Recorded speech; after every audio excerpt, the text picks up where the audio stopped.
Si je te donnais le secret de toutes les personnes à succès, Jeff Bezos, Elon Musk, Oprah Winfrey, tous ces entrepreneurs qui ont marqué l'histoire et qui sont devenus milliardaires, ces personnalités qui donnent l'impression de tout réussir dans ce qu'elles entreprennent, sans jamais connaître la défaite. Eh bien en réalité, il existe une chose qui les relie tous, un mindset bien particulier, la manière dont ils surmontent l'échec. Ça ne veut pas dire qu'elles n'ont pas connu d'obstacles dans leur parcours, bien au contraire, et ils en ont sûrement connu bien plus que chacun et chacune d'entre nous. Mais la grande différence, c'est que ce que toi tu vas percevoir comme un échec, eux vont juste le considérer comme un apprentissage, et donc comme une nouvelle opportunité pour réussir. Pour commencer, prenons l'exemple de Jeff Bezos, le patron et le fondateur d'Amazon, multimilliardaire et à la tête d'un empire du commerce en ligne. Eh bien, ce que les gens ne savent pas forcément, c'est qu'Amazon a rencontré énormément de difficultés financières dans ses premières années, frôlant même la faillite à plusieurs reprises. Ce qu'il faut comprendre, c'est qu'à l'époque, nous étions encore au début d'Internet. Le commerce en ligne était perçu comme un secteur très fragile car peu de gens croyaient au potentiel de ce nouveau marché. Jeff Bezos le disait lui-même, son entreprise était constamment au bord du gouffre. S'il ne parvenait pas à convaincre les investisseurs de continuer à injecter des fonds, elle risquait de disparaître.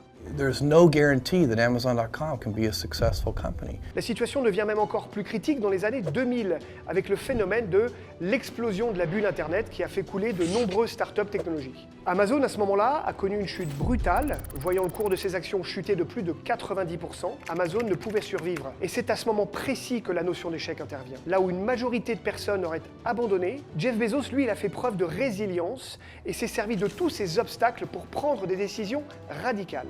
Alors au lieu de tout arrêter, il décide de revoir sa stratégie et lance un plan de réduction des coûts massif. Il réoriente l'entreprise en diversifiant ses services, notamment en développant Amazon Marketplace, générant ainsi une nouvelle source de revenus. Grâce à tous ces ajustements stratégiques, Jeff Bezos réussit à traverser la tempête et à prouver que son modèle pouvait fonctionner. Pourquoi ? Parce que ce que nous aurions tous considéré comme un échec, lui, l'a considéré comme un apprentissage, ayant appris de ses erreurs sans jamais abandonner. Il a utilisé ses connaissances pour affiner, repenser sa stratégie pour faire d'Amazon l'une des entreprises les plus puissantes du monde aujourd'hui. Finalement, la question qu'il faut se poser à travers cette histoire est la suivante. Si nous avons pris 10 chemins différents avant d'atteindre notre but, comme Jeff Bezos quand il a dû revoir à plusieurs reprises ses stratégies, alors est-ce qu'on peut considérer que l'on a réellement connu 10 échecs ? Eh bien non.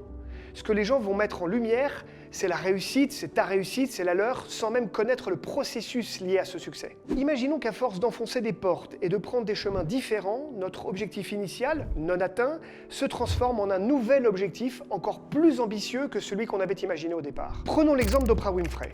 Pour ceux qui ne la connaissent pas, il s'agit de la première femme afro-américaine à être devenue milliardaire. L'une des personnalités les plus influentes du paysage médiatique mondial. C'est elle qui a révolutionné le format du talk show en étant à la tête de The Oprah Winfrey Show, animé par elle-même. Il s'agit du talk show le plus influent de l'histoire de la télévision, diffusé de 1986 à 2011, avec plus de 4500 épisodes et une audience quotidienne de plusieurs millions de téléspectateurs. Alors oui, comme ça sur le papier, tout a l'air beau et rose. Et pourtant, dis-toi qu'avant de devenir l'icône médiatique que l'on connaît, Oprah Winfrey s'était fait virer de son premier emploi en tant que co-présentatrice du WJZ-TV, un média d'actualité. Yeah, I got fired. Well, Well, demoted. Son style était jugé trop émotionnel et ne convenait pas aux standards de l'émission. Sauf que c'est précisément grâce à ce licenciement qu'Oprah a ensuite pu intégrer une autre petite émission matinale dans laquelle elle pouvait enfin être elle-même libre, empathique, naturelle et engagée. Elle a donc su transformer ce qui était une faiblesse au départ en une véritable force, puisque c'est pour son authenticité qu'elle se fait ensuite remarquer et recrutée par AM Chicago, un talk show en perte de vitesse, mais qui, grâce à son approche humaine, transforme l'émission en un immense succès. Immense succès qui deviendra ensuite le fameux The Oprah Winfrey Show.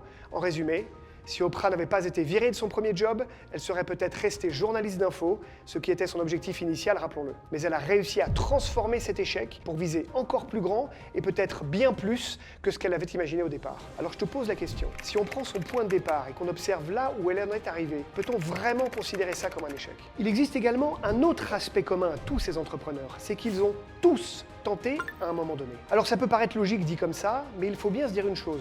Pour connaître ce que certains appellent l'échec, il faut forcément avoir tenté de faire quelque chose. Il faut avoir fait des choix, il faut avoir pris des risques. Mais malheureusement, une majorité de personnes qui, par peur de l'échec, ne vont pas oser entreprendre. Ce qui est d'ailleurs totalement normal et propre à l'être humain qui préférera toujours privilégier la sécurité, la zone de confort, parce que c'est là où on se sent le plus à l'aise. Sauf qu'en prenant le risque d'entreprendre et de faire, on se laisse une possibilité d'atteindre son objectif, là où l'inaction ne laisse aucune chance. Elon Musk est peut-être celui qui correspond le plus à cette philosophie. Bon, on est bien d'accord, l'homme est controversé, l'actualité en ce moment est particulière et son engagement politique le regarde, mais ce n'est pas ici l'objet de cette vidéo.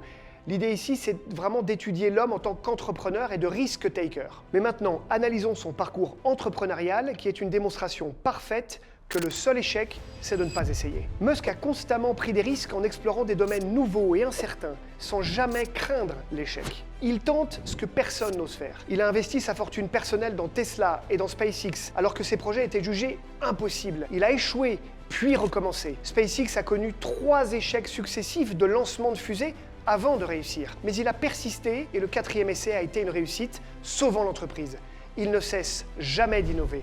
De PayPal à Tesla en passant par Neuralink ou Hyperloop. Elon Musk n'attend pas que le monde change, il le force à évoluer en expérimentant constamment. Pour lui, les obstacles font partie intégrante du processus d'innovation et ne rien faire serait bien pire que d'échouer.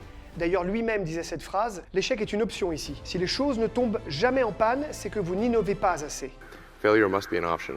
If failure is not an option, it's going to result in extremely conservative choices. Sa philosophie est claire, le vrai échec, c'est l'inaction. Et ne pas essayer, c'est déjà échouer. En résumé, nous venons de voir 3 exemples d'entrepreneurs qui ont réussi, qui ont tous une manière bien particulière d'appréhender l'échec. Jeff Bezos, Oprah Winfrey et Elon Musk nous prouvent que l'échec n'est jamais une fin en soi, mais plutôt une étape vers la réussite. Et c'est justement ce mindset qui est applicable à chacun et à chacune d'entre nous, peu importe notre domaine, peu importe nos ambitions. Car il ne s'agit pas forcément de vouloir devenir milliardaire, mais plutôt de se donner les moyens d'atteindre ses propres objectifs sans se laisser freiner par la peur d'échouer. Il faut donc plutôt percevoir l'échec comme un obstacle et une opportunité d'apprendre, de s'améliorer, de progresser pour atteindre l'objectif. Ces obstacles sont juste de nouvelles perspectives pour voir encore plus grand et surtout il faut tenter encore et encore, car le seul véritable échec qui puisse exister au final, c'est d'abandonner.